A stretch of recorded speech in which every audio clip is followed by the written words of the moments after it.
Bonjour à tous et bienvenue sur le blog des nouvelles technologies pour cette nouvelle vidéo qui va concerner, comme vous pouvez le lire ici, le DSC QX100. Qu'est-ce que c'est que cette petite bête, donc produit par Sony? Donc comme vous pouvez le lire ici, c'est un cybershot et c'est tout simplement les objectifs autonomes que Sony a présentés l'année dernière. Et comme on va le voir, ils ont quelques particularités très intéressantes, ils font de super photos et ça va pouvoir un peu suppléer votre appareil photo de votre smartphone, notamment si celui-ci n'est pas un smartphone haut de gamme, mais que vous voulez quand même prendre des superbes photos. Avec cet objectif un peu autonome, vous allez pouvoir réussir, entre guillemets, cette prouesse de produire de magnifiques photos. Donc voici le fameux QX100. Donc il existe son petit frère, le QX10. Donc comme vous pouvez l'imaginer, qui a des spécifications moins bonnes, mais qui reste pour autant tout de même un objectif autonome et qui a les mêmes particularités que celui-ci, du moins en termes de fonctionnalité. Donc qu'est-ce qu'un objectif autonome? C'est tout simplement, une fois qu'on ouvre la boîte et qu'on retire le petit câble ici, c'est tout simplement ça. Comme vous pouvez avoir un objectif pour votre appareil photo, ici c'est un objectif autonome et qui va permettre donc d'être relié soit à votre smartphone et également de pouvoir fonctionner tout seul comme un grand. Et ça, on va y revenir dans la suite de cette vidéo. Donc concernant la boîte, donc on va retrouver, donc vous l'avez vu, un câble USB micro USB. Ça va tout simplement nous permettre de connecter l'objectif à notre ordinateur, mais surtout de pouvoir le recharger. Si on enlève la petite trappe ici dans la boîte, donc on va avoir un espèce de manuel, un pavé. Donc là, je vous laisserai le lire si ça vous intéresse. Vous avez bien sûr toutes les langues qui va vous indiquer comment utiliser donc cet objectif, comment le configurer et comment produire de très belles photos. Ensuite, on a un petit dépliant, ça doit être pour présenter le produit, j'imagine, j'ai pas trop regardé. C'est tout en chinois, on oublie. Ou en japonais, pardon, j'en sais pas. Donc ça, c'est pas très grave, ça non plus. Ça, c'est qu'est-ce que c'est que ça? Alors, il présente comment relier l'objectif, comment y mettre une sangle. Voilà, en bref, de la paperasse, comme d'habitude, on remet dans la boîte. Nous, on y va à l'arrache, c'est pas ce qui nous intéresse. Ce qui nous intéresse bien évidemment, c'est ce fameux QX100. Donc sous la boîte, on va retrouver des informations intéressantes. C'est compatible Mac. Je sais pas pourquoi d'ailleurs, on met jamais le logo Windows. Là, on dit que c'est compatible Windows, mais il n'y a pas le logo. Il nous faut l'application Play Memories, mais ça, je vais y revenir par la suite. Et on va avoir la fameuse technologie Trimulinos, donc de chez Sony, à l'intérieur de ce petit objectif. Sur l'arrière, on va retrouver des informations sur l'objectif en lui-même. On a ici les petits sigles comme quoi il est NFC, donc ça c'est très pratique pour tous les smartphones Android. Ça va vous permettre d'appareiller très rapidement cet objectif. Wi-Fi bien évidemment, puisqu'on va pouvoir le connecter, en fait il va être connecté à notre smartphone en Wi-Fi. Le Exmor Air, c'est le capteur tout simplement de chez Sony, donc c'est un capteur de 20,2 mégapixels. Et ensuite on a la mention Zeiss, donc c'est pour tout ce qui est objectif donc pour Sony. Voilà un peu le packaging. Bien évidemment, ce qui nous intéresse ici, c'est ce fameux objectif que vous voyez ici. Donc déjà, première chose concernant ses caractéristiques donc, sur l'objectif. Donc en dimension, ça donne quoi? Ça donne du 62,5 mm de long. Enfin, c'est un rond, donc on va avoir la même chose ici que là, enfin partout, c'est un rond bien évidemment, et on va avoir un diamètre de 55,5 mm. Donc c'est tout à fait raisonnable, c'est relativement petit, hein. Je peux vous le comparer à côté ici d'un smartphone, donc ça c'est le Xperia Z1 compact. Donc vous voyez, on est quand même sur quelque chose de relativement petit, on n'est pas sur quelque chose d'immense, hein. Le poids, on est sur un poids de 165 grammes. Donc autant dire que ça va alourdir nettement le smartphone dès que vous allez le relier sur celui-ci. On va pratiquement doubler le poids du smartphone. Concernant son prix, on est sur un prix de 350 € aujourd'hui sur le marché. Vous allez trouver des offres plus chères, des offres moins chères. Mais on est sur une moyenne quand même de 350 €. Voilà pour la partie un peu caractéristique rapide. Il va y avoir d'autres petites caractéristiques, notamment sur l'objectif, sur la connectivité, mais ça je vais en parler en vous présentant le produit. Donc si on regarde le produit déjà de derrière, on a ici deux petites encoches qui vont nous permettre tout simplement de glisser notre smartphone au sein de cette encoche. Donc voilà, et ici désormais on se retrouve avec un vrai objectif. On s'y croirait presque, on aurait presque dans les mains un compact. Mais ce n'est pas le cas puisque cet objectif, je peux bien évidemment l'enlever. Alors il faut savoir que quand vous allez clipser votre smartphone, en fonction des smartphones que vous allez être vite embêté puisque le clip ici va toucher les boutons, donc vous allez être tout le temps en train d'allumer, soit le volume, soit le détecteur ici. Selon les autres smartphones, ça va être embêtant. Ici par exemple, je vais bloquer l'accès, si je le mets comme ça, je vais bloquer l'accès à ma recharge USB, à mon port micro SD. Enfin voilà, en fonction des smartphones, ça va être un peu embêtant. Vous risquez d'être embêté, mais bon, c'est comme ça, il faut bien le tenir quelque part, et c'était la meilleure astuce. Vous pouvez alors enlever le petit cache, alors hop, que je retrouve, voilà, ici. Donc voilà, ça c'est la partie socle en fait pour accéder. Et ici, donc vous avez accès à l'objectif classique. Donc ça c'est pour l'arrière. Donc une fois qu'on a enlevé le petit cache, on a ici une petite trappe open qui va nous permettre de voir qu'il y a une petite batterie intégrée. Et ensuite, alors je vais vous montrer, hop. Donc là la batterie, j'arrive pas à l'enlever. Donc voici la batterie, la fameuse batterie. Donc ça offre, donc c'est une batterie de 600 mAh, pardon, je me croyais, je ne sais pas où d'ailleurs, mais 600 mAh, je vais y arriver. Donc ça offre une autonomie relativement correcte, hein. J'ai pas encore vraiment d'ordre d'idée sur l'autonomie, mais de ce que Sony annonce, on peut faire en théorie environ 220 photos. Donc voilà, on est quand même sur quelque chose de relativement correct. Et personnellement, moi j'ai eu aucun souci avec tous les clichés que j'ai voulu prendre. Ça marchait très bien. Donc, il faut savoir que l'autonomie est diminuée puisqu'on va transmettre en Wi-Fi à notre smartphone les photos. Donc automatiquement, la batterie va rapidement s'épuiser. Donc ça c'est pour le cache arrière. Ensuite, si on regarde, donc selon comment vous allez prendre l'objectif, donc on va dire ici le côté droit de l'objectif. Donc on va voir ici une petite molette qui va tout simplement nous permettre de zoomer ou dézoomer. Ici le bouton pour prendre des clichés, le déclencheur tout simplement. Et ici une petite trappe qui laisse tout simplement apparaître un port micro USB, donc c'est là où vous allez recharger justement votre objectif. Et ici un autre port, c'est tout simplement pour insérer une carte micro SD qui va vous permettre tout simplement de stocker vos photos que vous prenez.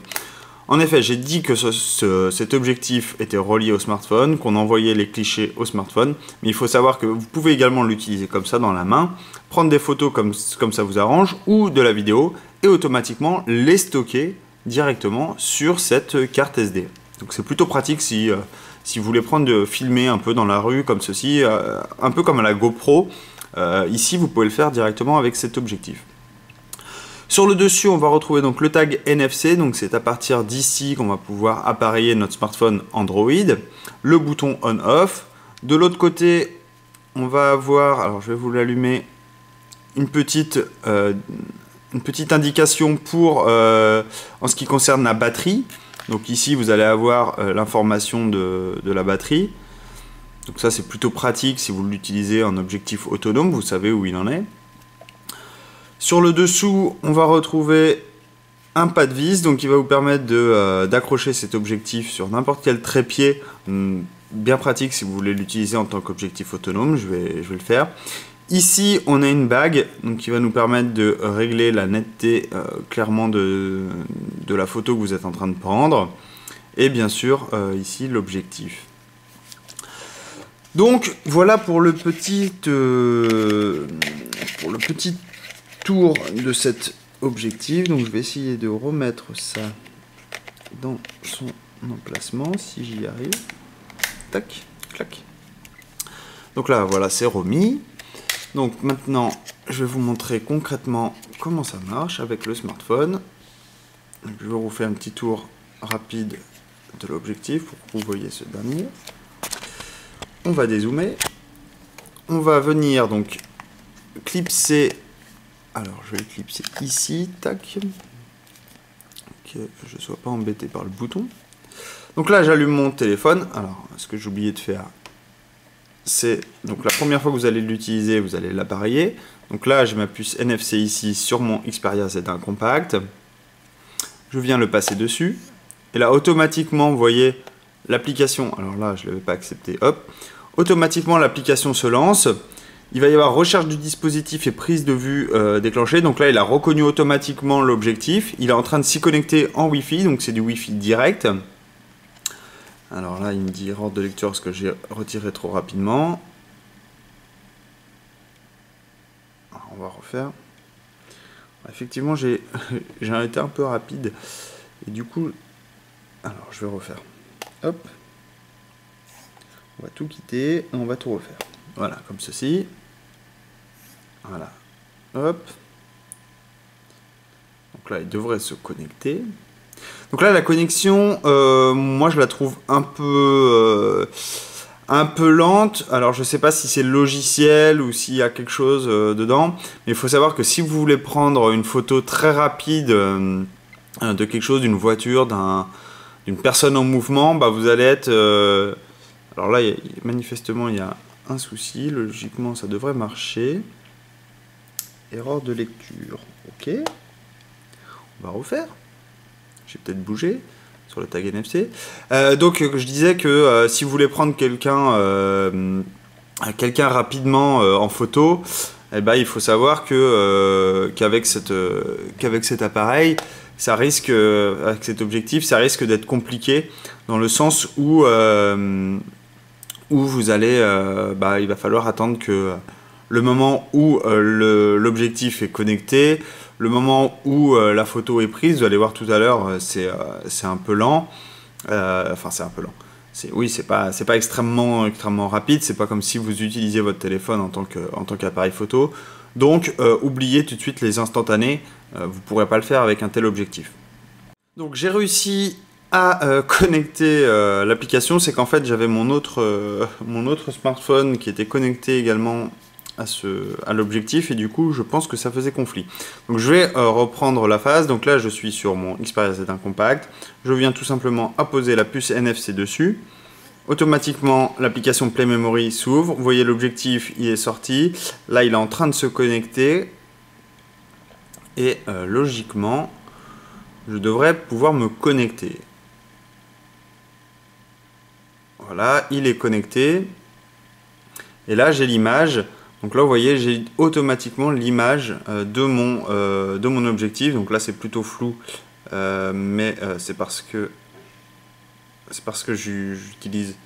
Hop, donc là, on voit pas bien. Voilà, là, je suis mieux. Je règle. Donc là, vous voyez, je peux zoomer avec la petite bague. Donc là, je suis en train de jouer sur la petite bague. Je peux zoomer. Je peux bien évidemment bouger. Ça va automatiquement se répercuter sur mon smartphone. Si je prends une photo, donc en cliquant ici sur le bouton de l'objectif, hop, la photo est automatiquement prise et celle-ci est transférée sur mon smartphone. Donc c'est mon smartphone qui fait office de stockage puisque je n'ai pas inséré de carte SD dans l'objectif. Donc comme ça, je peux prendre automatiquement autant de photos que je le souhaite, très simplement. Je peux bien évidemment du coup mettre mon objectif donc sur un trépied comme ceci. Hop, je vais le mettre. Donc là, alors, je le mets sur le trépied. Si j'y arrive, je me suis emmêlé un petit peu.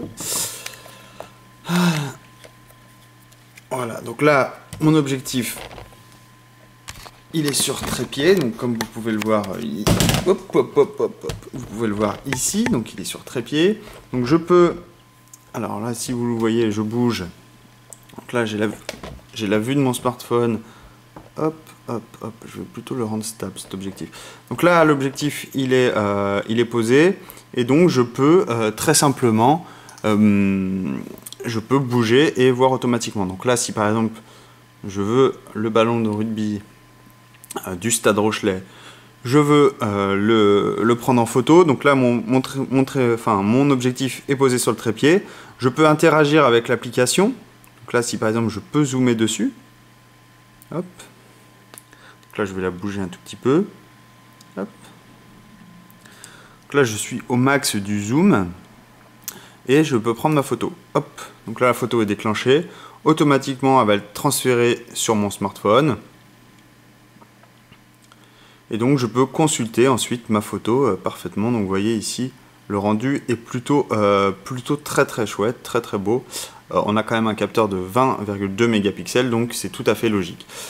Donc vous voyez, je peux me servir de cet objectif, une fois posé, je peux m'en servir pour plein de choses. Par exemple, vous pouvez le poser au bureau et prendre des clichés depuis votre smartphone comme bon vous semble. Je peux stocker donc l'image en haut ici, on voit qu'elle est donc c'est du 18 mégapixels. Je peux changer le mode, je peux passer en mode film. Donc là automatiquement je vais pouvoir filmer. Alors voilà, alors là il me dit il y a une erreur, effectivement, donc si je peux piloter l'objectif pour le filmer depuis mon smartphone, je ne pourrais pas streamer automatiquement le rendu sur mon téléphone, notamment par le Wi-Fi qui est considéré comme trop lent, et du coup je me retrouve à utiliser une carte SD au sein de l'objectif si je veux tout simplement l'utiliser pour filmer. Donc là, il suffit que j'insère une carte SD dans l'objectif et automatiquement, je vais pouvoir simplement filmer. L'application va également me permettre, donc je vais repasser en mode photo. Hop. Voilà. Donc l'application me permet d'interagir avec différents menus.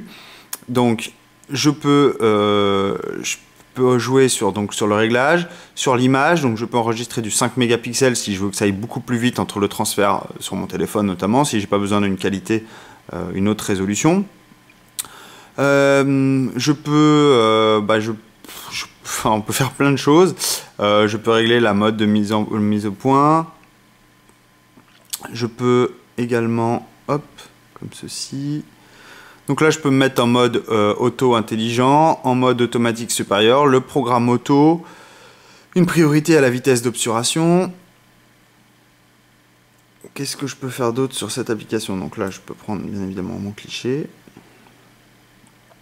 Je peux ensuite retravailler le cliché que je viens de prendre. Donc si je veux par exemple découper une image, je vais pouvoir très simplement le faire. Ici j'ai accès à ma galerie de toutes les photos qui ont été prises par cet objectif. Je peux bien évidemment prendre des photos. Donc là directement avec le bouton de l'objectif. Enfin voilà, je peux faire tout plein de choses. Très simplement avec cette application Play Memories.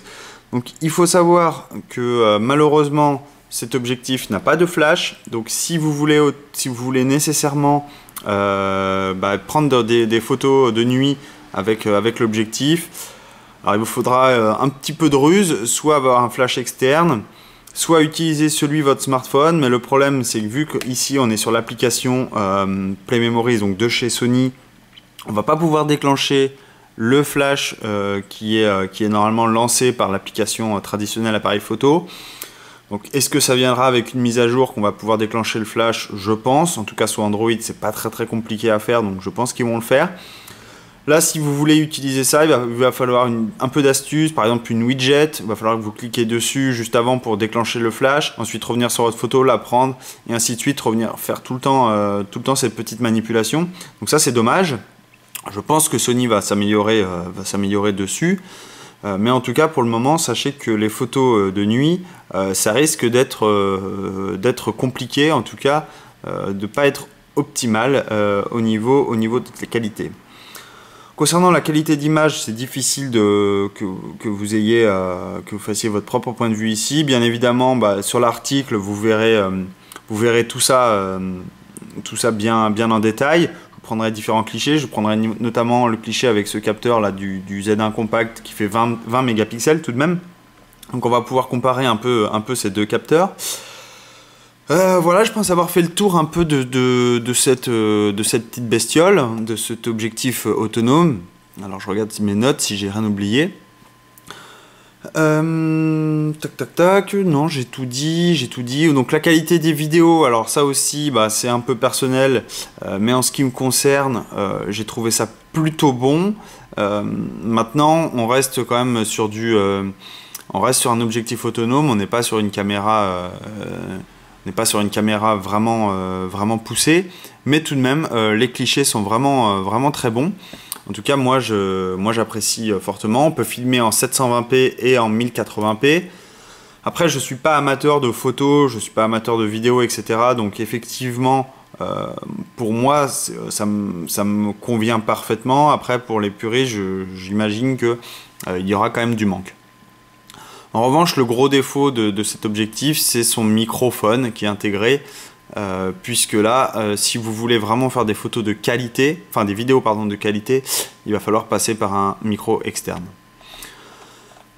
Voilà pour cet objectif. En toute franchise, moi personnellement, je suis vraiment adepte de cet objectif. Je remercie Sony de me l'avoir prêté. S'ils pouvaient me le laisser au passage, ça serait super sympa. Voilà, c'était un petit clin d'œil. J'espère qu'ils m'entendront et qu'ils me diront ok, tu le gardes. Mais ça, je ne pense pas. En tout cas, ce qui est clair, c'est qu'à ce prix-là, personnellement, vous allez avoir un très bel appareil photo. Très pratique si notamment votre smartphone n'a pas un capteur comme ce Z1 compact en fait. Pas un super capteur photo, ça marche bien évidemment sur iOS. Alors c'est un peu différent, notamment l'appareillage que la puce NFC, vous oubliez, mais on a quand même quelque chose de très chouette. Donc voilà, en fait, très bon produit, j'en suis réellement satisfait. Si je devais vous recommander un appareil photo, alors en ce qui me concerne, je n'ai pas trop d'expérience dans ce domaine-là, mais en tout cas, cet objectif en vaut vraiment la peine. Donc voilà, comme d'habitude, si vous avez des questions, vous n'hésitez pas à les poser. L'article va suivre très prochainement. Comme vous avez vu, j'ai un peu envoyé de vidéos en ce moment, donc je suis en train de rattraper mon retard au niveau article, au niveau test. Mais en tout cas, sachez que c'est un excellent produit. Je vous le recommande en fait, au moins de voir ce qui regorge derrière celui-ci. Vous voyez, une fois là, je l'ai posé sur mon socle, j'ai mon smartphone et je peux très bien m'en servir très simplement comme ceci. Donc là, je peux dézoomer, je peux faire ce que je veux. Donc voilà, je pense avoir fait le tour. Donc si vous avez des questions, comme d'habitude, n'hésitez pas à me les poser. Je tâcherai d'y répondre au mieux. Et puis, sinon, je vous souhaite à tous une très bonne journée et je vous dis à très bientôt. Allez, au revoir.